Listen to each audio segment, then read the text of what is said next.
Hello, Miss Michelle Gray, beautiful medium and channel and artist and healer and gosh, you name it. We are going to talk with my little boy. It'll always be my little boy, Eric, who I love, by the way, about time travel. But first, we're going to talk about a little story about Eric that Michelle has not told me yet, so I'm very excited to hear. hmm Eric says, "Hi, Mama. I love you so Love much." you. And I love you too. And he says hi to everybody. He's blown kisses to everybody this morning. Oh, So, um, so Eric, we had a really interesting experience. And my daughter had this experience with Eric. So I've talked many times about one of my daughters who had a motorcycle accident last year. And that really started a very big spiritual awakening. yeah. A lot of changes have occurred, and um, she has always had experiences with spirit, but she got really scared at one point and shut it down after her accident. They started coming to her more and more, and it was scaring her. They were coming to her at nighttime, different beings, and there was nothing negative there at all, but she was just like, go away, go away. She couldn't sleep Yeah. for a while. Yeah. Anyway, long story short, she's been having more thoughts about life after death and am I still going to be the same person? And she's lost a couple friends recently in the Oh, last year. So she was saying to Eric, okay, Eric, because Eric's helped her so much and she can hear Eric clairaudiently. oh, wow. And so she says, okay, Eric, I think I'm ready to see you. I want to see you. And so she asked him one night before bed last week, okay, I'm ready. If you want to show yourself to me, I'm ready to see you. Now, mind you, Shelby has experiences where she sees spirit very physically, but Wow. it just happens, right? And it's only just started to happen where she's actually seeing them out in public now. Yeah. Like she'll see Ooh. somebody standing and then she'll see someone right behind them. And she says they look a little bit different. So she can tell that they're not physical or they're not alive, rather, Right. but Eric just says alive, a different kind of alive. Yeah. So anyway, here it was about 6:30 in the morning. The sun was shining in her bedroom. She said she felt a tap on her shoulder, and she says I was asleep, and I could feeling tapping. And she woke up and looked. And she kind of looked out of the side of her eye, and she goes, "You know when you can tell someone's standing there, but you don't see them yet?" She goes, "That's what I felt." And she goes, "And I just looked up," and she goes, and there he was standing there. She goes, so physical that she could see his shadow. She goes, there was a Wow. shadow, and she described him to a T. She says he was wearing, these are her exact words, Y2K looking baggy jeans. Okay. And Thank he God. had I a was red, wondering if he was wearing clothes at all. Thank God. yeah, Okay. no, he had clothes on. And Good. he had a red t-shirt with a white long sleeve shirt underneath the t-shirt, like it was doubled up. Okay. She says his hair was really bushy with a cap on. Hmm. And she goes, he has an ear pierce. She goes, there was like a diamond shining from his Yeah. He did. ear. She goes, I kept He had seeing one. I the think he did. glow coming off Yeah. the ear. Well, Yeah. I didn't even like, I've never really realized that, or I was like, oh, that's really interesting when she was telling me. But she said he was backing up slowly when she saw him. And he kept putting his hand up over his mouth and giggling. And he Oh. would back up slowly. And then he said to her telepathically, go back to sleep. Oh. And he just backed right up into the doorway and was gone. And she says this was a matter of maybe 15 seconds Wow. That's that all this long. happened. Yeah, she says it was like, she goes, I said, were you awake? Are you sure you're awake? She goes, oh, I was definitely awake. But Oh. she said it was like, do, boom, he's gone. And she Oh, was that's so just funny. blown away. But of course, we looked up pictures afterwards and she goes, that's it. That's it. That's what he looked like. And it was Yeah. one picture of him and you could see his diamond earring and he was Yeah. wearing the hat and everything. Anyway, it was absolutely incredible because I've never seen Eric like that. I've never actually seen him solid and physical Yeah. That looking, is but so cool. She's quite gifted. she is. And Wow. she said, Mom, you can tell Elisa this one. You can tell, you Oh. can share it. So she was Thank you, very excited Shelby. about it. Yeah. Thank you. I would be hmm too. That's awesome. All hmm right, your turn to do that to me, dude. No, Yes. part of it's me. So, Yeah. Well, that's why I said, I'm like, wait a minute, Eric. I'm like, what about me? So you're gonna come in and show yourself like that to me? And he says, in good time, in In time. good So time, yeah. We all have yeah, to be patient. There's enough Eric to go around, I guess. yeah. All right, good. That's I love that story. I'm gonna smile about that one all day. All right, Yeah. but right now we have to get down to business. Time travel. Got lots of questions from the community. We're going to divide this into two parts. Mhm. So let's see how we get through them. First, Eric, does time travel even exist? And well, first of all, let's just ask that: does it exist? He says yes, but he's taking the word time travel and he says, let's look at that word itself. Time travel. He goes, Uh, where does time exist? On the earth plane. On the earth plane. So he says, does it actually exist in the way that many people think right now? No. He says time travel is real, but he says as human beings, we are not able at this point to actually time travel, like he says, like with a machine Oh yeah, or anything. He says the way that we as human beings travel right now is through our consciousness. yeah, astral travel, things like that, Mm-hmm. right? Was But it? he says there are other beings on Earth that can time travel, though. Mm. Uh, all right, and if so, can the time stamp continuum? Oh, if so, can it change the time stamp continuum? I don't know what that is. If people time travel, is there a chance of changing someone's chosen soul contract? And if they do, can it be corrected? He says the short answer to that is no. It can't. He says it's we can travel to another state of existence that we've had. We can view it and we can change our perception to it. But the changing of what he's saying, this question is about, can we travel and like go back to another event in time and make it not happen to change the Yeah. outcomes? He says no, it doesn't happen quite like that. He says the reason why is because here on earth we're having an experience. um, he says we're here to have an experience that, although other beings, he says, can help manipulate the time, manipulate the experience, but we are not able to go back and actually change the events.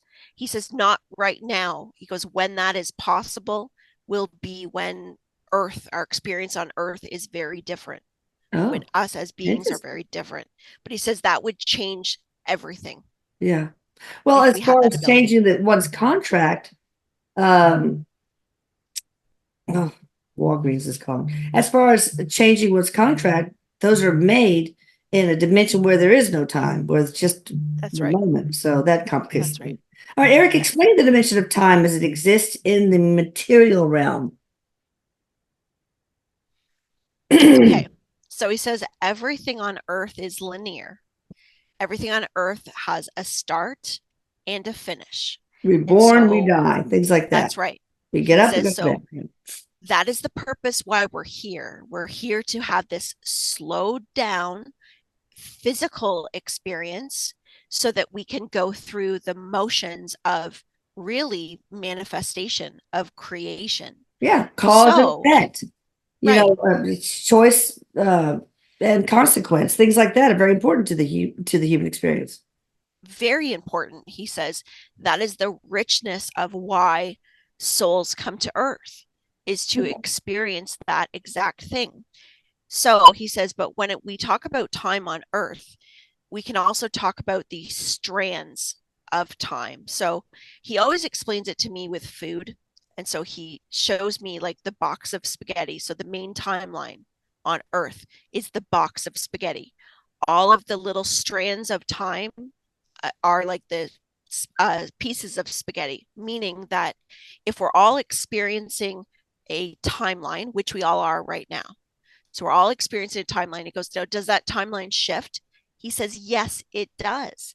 It does, Yeah. based on free will, Right. He says, based on, so there's like a collective timeline, but then there's also these individual strands Yeah. that we all have. And so we can experience them collectively. And he goes, and remember, guys, your brain is not set up for these concepts.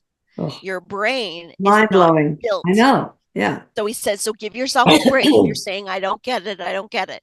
He goes, that's okay. He says, just remember that your brain has a ceiling of how much it understands, and you do have the ability to understand more. But he says, don't get too caught up in trying to make perfect sense of this. But he says that each one of these little strands, so if we look at our own timeline, we have, he's like, Mom, you have your own timeline that you're experiencing. Now Yeah. you can fluctuate and adjust that more for yourself than you could for the collective. Okay. Because he says with the collective, it takes a lot more. So he Strands. says, A lot more that's right, spaghetti.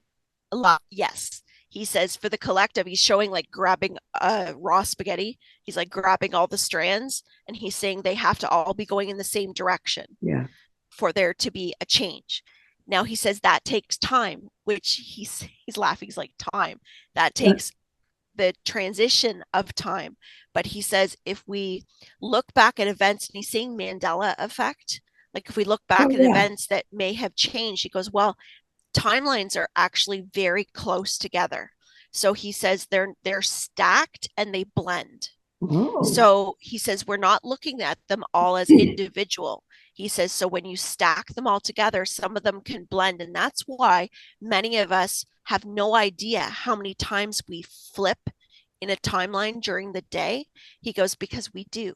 We have all of these little, he says they're like microscopic changes because we are not we don't flow in this way. We experience it in the 1, 2, 3, 4, 5, but he says actually we're jumping. We're doing this all the Jesus. time. But Wow. because the realities are so similar to each other, we may not notice anything, say day to day, but then we get 5 years down the road and we start to go, but I remember this happening this way. Or he says the collective down the road, 5, 10 years. No, I remember this movie having this ending, Yeah, and or hence this the person Mandela being with effect. that Yeah, one. that's so cool. Yeah, he said Uh, that's all because wow. everything is connected. So he says it all has an explanation to how we are experiencing our spaghetti strands. And sometimes they're al dente, sometimes they're very mushy. Yes, yes, but it's still spaghetti, he said. It's still spaghetti. Are we in the same time line now as yesterday and tomorrow and so on? Have we answered that? I guess with those micro fluctuations, other than that. we're not we're not in this, he says, in any given second we're not necessarily in the same time. Okay, that's a good way to put it. He says think of a film strip. I love your analogies, Eric. They're Mm-hmm. awesome. He says think of a film strip and how a film strip is, he goes, like if you're telling a story and you're taking photos of this story, the film strip is like do so you can Yeah. follow along with the story. He goes, but each individual film strip has slight adjustments, so things can change. So even though you're on the same storyline, there's always going to be these little adjustments. Each film strip has a little storyline to itself, so Oh, we're never actually in the exact same space. And he goes, now hear this. He goes, this is how we also manifest, because we are not bringing things to us, we are meeting that film strip piece. So wow. if you want to identify as, I would like to be the highest version of myself, and I don't know why he's showing, it looks like a 1950s picnic is the film strip right now. Uh, That I could see people sitting out on this what looks like beach and picnic tables, and he's like, I want to be the winner to this contest in the there's like a trophy being given. He's like, in this film strip, I want to be the winner. So he says you want to match the vibration of who you are in this little film strip right now to project it into this option over here to who you want to be. He says, so we're not really bringing things into this reality, into this timeline. We're actually meeting another timeline. We're raising our Oh, vibration to get like going to to the that film timeline where strip. you get that promotion. Okay. Oh, that's Yes. cool. And he says, so now think about it. Something that would be, so why he's saying the trophy, well, that might be something really easy because it's already projected and seen in the timeline that you're in. Yeah. But what if you want to do something that is not seen in your trajectory Yeah. right now? So he says that's where you want to work on your vibration. He goes, that's where we talk about, well, what would it feel like to be the winner of $1 Yeah. million? Yeah. What do you see? Are you watching people that are working with $1 million? Or he says, who enlightens you, who inspires you? That helps you get to that film strip, to that vibration, Yeah. so that you Perfect. can meet it. But it takes time, he says, to do that because it's not all instant. Ah, that is so cool. You made it a lot easier to understand, Eric. Really. All right. How do we enlighten ourselves in this dimension enough to travel to another higher one? I love this community. They great questions. Really good questions. He says, the easiest answer to that one is being okay with change. Oh, With change. He says if you can remove the resistance in anything that you do as much as humanly possible, in whatever state you're in, removing resistance will help you raise your vibration and get to new states of enlightenment. Because he says, going back to the ceiling, so we all have a ceiling around us. And he goes, not a real ceiling. He yeah. says it's Mm, it's like the imaginary ceiling of how far our consciousness can go. So he says when we hold on, so for example, he says let's say that there's somebody that had a job that they absolutely loved, that they were very attached to, and they got fired from that job, or they yeah. lost that job or got put off. And then that person is in a state of, I had everything into that job. I had my retirement planned. I had, Mm, so going over all the things that are there, he goes, now that's something that has a lot of resistance to it because all of a sudden I'm looking at my future now and I don't know what it holds. I don't understand what it holds. And so he says that being willing to change, he goes, whether we're talking about something that's a real small change, it might be just taking a different direction one day, driving down a different street and saying, hey, I'm not going to take this same road I always do. I'm going to go this direction. He goes, when we're willing to flow with what happens in life, when we're willing to say, all right, there's nothing I could do about this situation right now, I'm going to take the options that I have and I'm going to go with it. He says, by allowing ourselves to flow with change, because that is something that will always be here. Always, always, always. always change. That's the Yes, one thing because that's everything will unchanging is the change. existence of change. That's right. That's right. Maria's So, got to come in pretty soon, so I will mute when the dogs start okay. barking, but they won't do it for very long. All right, now, question 5. I remember years ago when Eric told us that the technology of time travel will be in us and not a machine that will take us to time periods.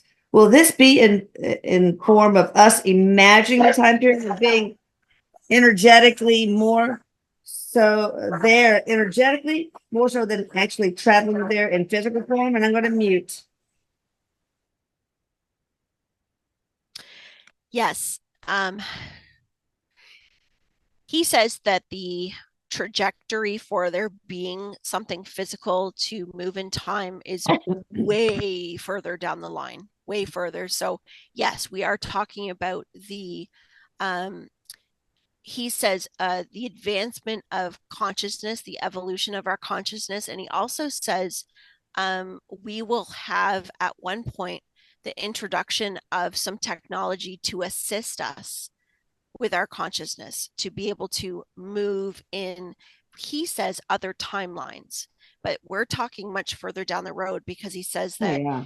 we're still working through, he says, like maturity as human beings, some Yeah. maturity to be able to comprehend Yeah. some of those things and to be responsible with it Yeah, as we have to well. have That's why integrity it takes because them. boy, that kind of power, you can do some good things, but you can also do some pretty bad things too.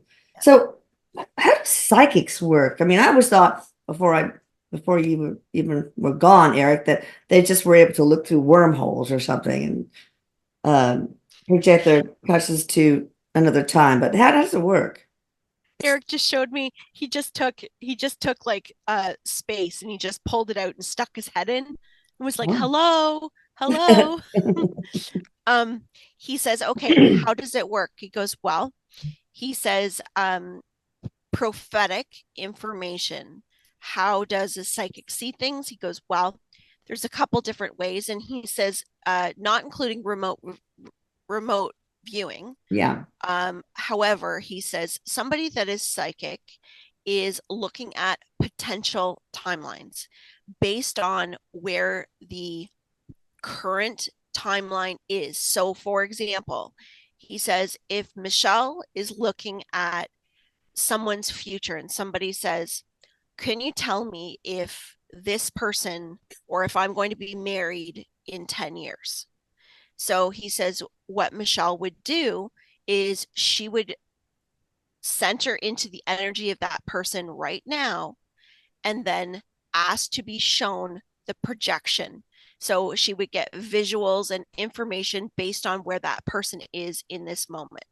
Now, Erik says, depending on what the subject matter is, what she may be shown is based on if this person makes such and such a choice. For example, Erik says, if Michelle were to say to the person, well, if you move to this place, the chances are you're going to meet somebody in 5 years based on where things are right yes. now. So basically, it's based on free will choices that might jump you to a different type of timeline, right? Yes. But he also says, but where things get really confusing is because predictions. He goes, so when predictions come out and when we say, all right, this is going to happen or this is going to happen, he goes, for many, many years, because there'd be predictions that people would get information. He says, because we're all psychic on one level or another. Everybody has psychic ability. So he says, when those predictions come true, the belief amplifies.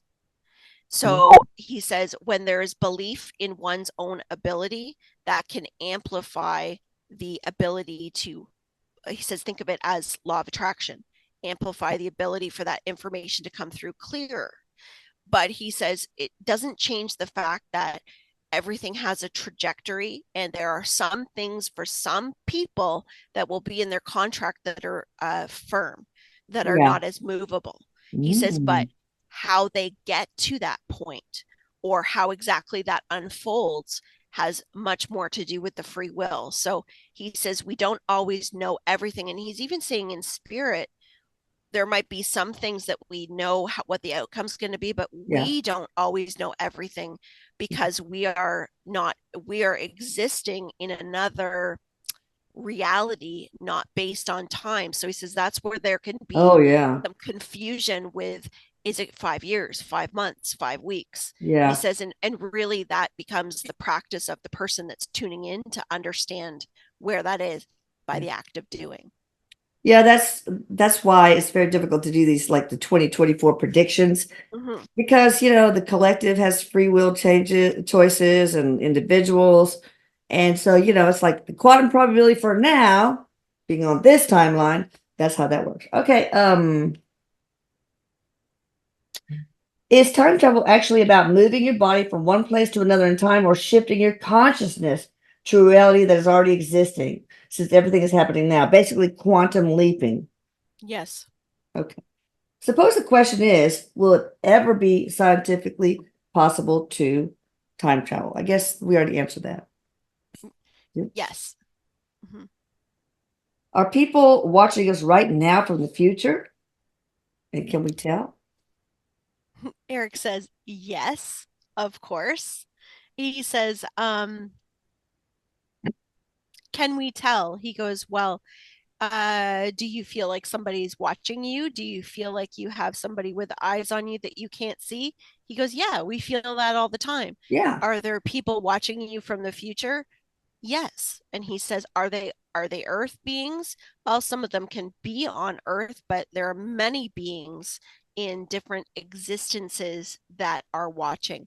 And he says, and one of the reasons why is because specifically right now, there is an increase of viewing on our earth because of the he says fear and love, watching humanity Mm. work through fear and love. Ugh. And he says this is a very big evolutionary process that we're experiencing right now. So it has a lot of interest of other beings, and to also help for, he says, future experiments in the universe.